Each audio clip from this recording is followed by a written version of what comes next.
as a new-ish president myself, I must say I am just awestruck by how powerfully President McIntosh's words clearly resonated with an entire generation of women.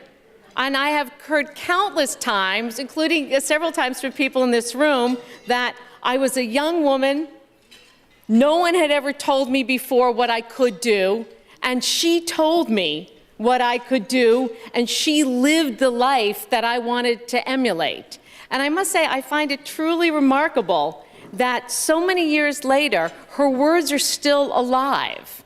And I decided, in fact, to speak about her when I welcomed the first-year class this year, because I wanted them to hear the legacy of President McIntosh, and I wanted them to reflect on the issues that she raised with you some time ago, because I think to some extent women are still struggling with those very same issues.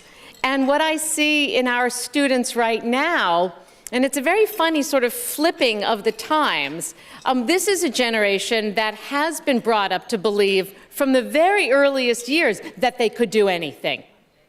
And in fact, rather than having that come as a surprise when they're 18 or 19, they've been taught since they were in the womb that they're geniuses, that each and every one of them is a baby Einstein, that each and every one of them will be the captain of the soccer team, that each and every one of them will get perfect SATs and wonderful career options. And I'm saying this somewhat cynically, but I think it's a real issue for young women, how they now juggle what have become these massive expectations on them.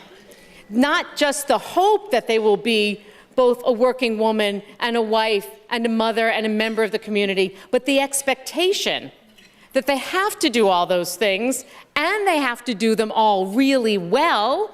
And I didn't, unfortunately, have a chance to hear Erica's conversation, but I'm guessing what she might have said, that they have to look ageless while doing it. I'm not sure where it became into vogue that we all have to look 29 for our entire lives. But this adds, too, to the great expectations that I see our students and our young graduates now wrestling with. So I think it truly is an ageless set of questions that we as women, and those of you who are men supporting women, are still trying to figure out.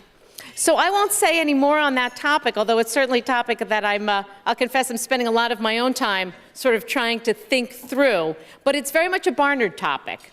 And as I apologize if some of you heard me say this earlier, but you may know we will be celebrating the 40th anniversary this September of the Barnard Center for Research on Women.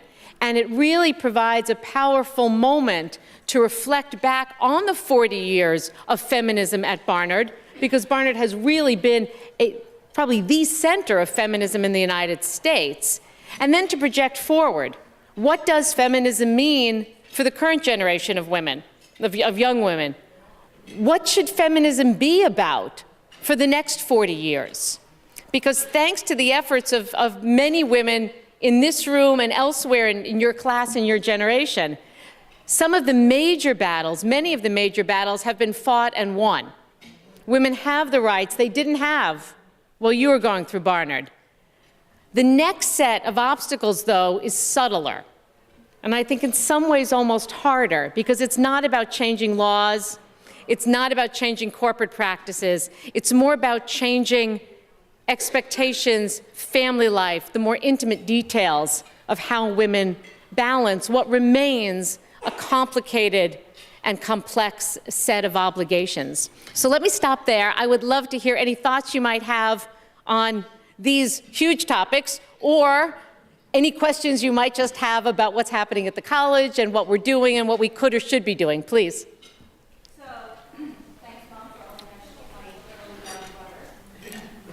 I'm Hanita's daughter. I'm class of '83. It's a pleasure to be here. I have a 13-year-old daughter and an 8.5-year-old daughter, only two. That's it. And I would like to share with them what would make Barnard special for them now and relevant for them now. In 5 years, I'm going to be going through this, and I'd like to talk to them about why they should come to Barnard. It's a great question, and I will say it was the exact same question was just asked at the class of 86, where I just was. I think the practical answer is the best way to get your daughter to come here is to tell her not to come here, because if she's like most 17-year-olds, that will do it. But to answer it more seriously, I think it's a bit of a trite phrase, but I think it's a true phrase. Barnard is really the best of all possible worlds. We offer a combination that is truly unique just by definition. No other college in the country or the world has what we have. And what we have, we are the only liberal arts college in the United States that is intimately connected to a major Ivy League research university. And that is an incredible combination. Because if you are, say, a young scientist, you can take organic chemistry, always everybody's favorite course, in a small class of 20 or 30 students rather than a lecture hall of 500 students. You take the class with a professor. Most of our folks who teach intro chemistry here are fully tenured faculty members. You take intro chemistry here, and then in your senior year, if you want to take advanced fields and do research, which you can't do in other liberal arts colleges, you literally cross the street, and you can take whatever you want at Columbia. You take language courses here in small classes, and if you want to take advanced Urdu, it's across the street. More powerfully, I think, is this combination of being at a women's college, whereas some of my Barnard dads are constantly reminding me, there's men everywhere. That's kind of cool, right? You don't get that anywhere else. But what it means, and I see this in my students now, is they can be themselves in class. They never have to worry, as I'll confess I spent most of my life worrying, that when you put your hand up, whether it be in the classroom or the boardroom, you at some level are representing the women's point of view. There is no women's point of view here because we're all women. So that piece of it disappears from the classroom. All of the student leadership is female. There's a fascinating report that just came out of Princeton that noted that although women are half the class at Princeton, when you look at leadership positions, they disappear. And the Princeton administration, Shirley Tillman, the president, and Nan Cohane, formerly president of Wellesley and Duke, are really concerned about this. But the women drop out of leadership positions. At Barnard, they are the leadership. There are also role models everywhere you look because we are run by women. And I think that seeps into the students so that when they graduate, they have a confidence that is just incredible. You ask any senior here what they're doing, and you get an articulate, eloquent, cheerful, confident reply, but they're also very comfortable socially and professionally with boys because they're with them all the time.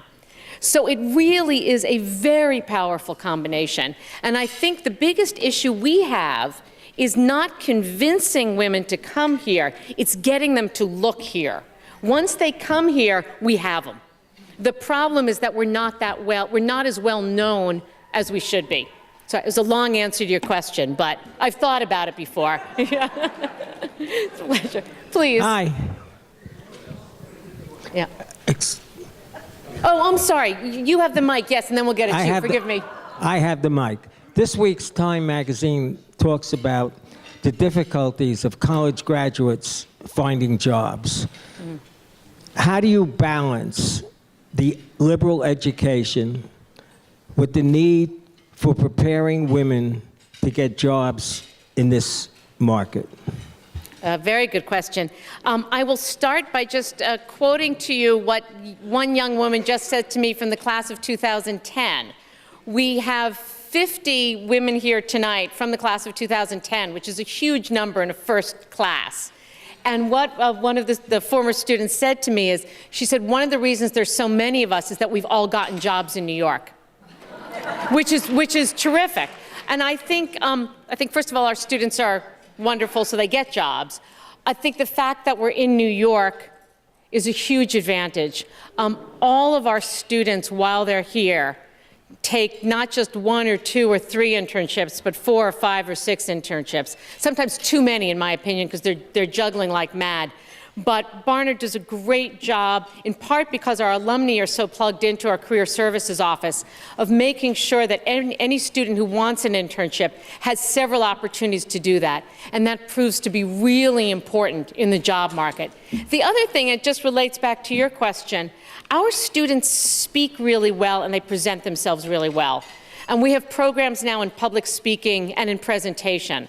And I think that's really important because, let's be honest, when you're a 22-year-old graduating in pretty much any discipline, you don't really have the skills that any job is going to demand. It's about how smart you are, how well you present yourself, and how you approach the job market.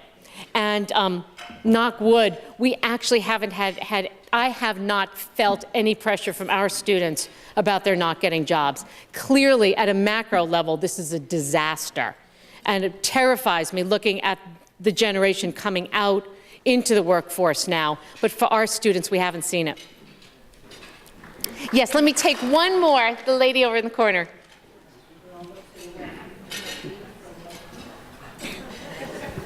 I also want to recollect something that Mrs. McIntosh told us, and I've used it as I've gotten older and older and taken, adult education classes. Why is a liberal arts education important? She said, of course, until your young years, you're going to be raising a family, you're going to be having a career, you can juggle both. But as you get older, remember the three things that are going to sustain you in your older years are art, literature, and music. And I find that more and more true as I get older, and this is something that you can fall back on when you retire. And yet another quote I will now steal from the estimable President McIntosh. Thank you so much. Have a wonderful time. It's great to see you all. Thanks.